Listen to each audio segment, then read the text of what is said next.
আল্লাহ পাক বলছেন সারা দুনিয়ার সমান গুনাহও যদি সে করে ফেলে, আসমানের সমানও গুনাহ করে ফেলে, খালি তওবা করে ফিরে আল্লাহকে বলবে আস্তাগফিরুল্লাহাল্লাযী লা ইলাহা ইল্লা হুয়াল হাইয়ুল কাইয়্যুম ওয়া আতুবু ইলাইহি। আল্লাহ পাক বলছেন খালেস তওবা করলে গুনাহ তো মাফ করে দিবই, আগের গুনাহগুলোকে নেকি দিয়ে পরিবর্তন করে দিব। এটা ভালোবাসা না? আল্লাহ পাক সৃষ্টি করেছেন আমাদেরকে ভালোবেসে।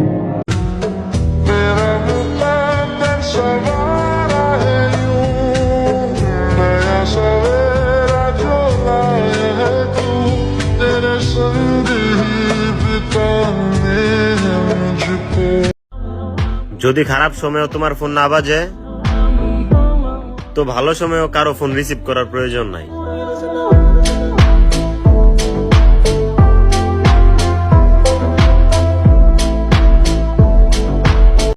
ওর দরকার সেক্স আর তুমি দিয়েছো ভালোবাসা, ছেড়ে তো যাবেই।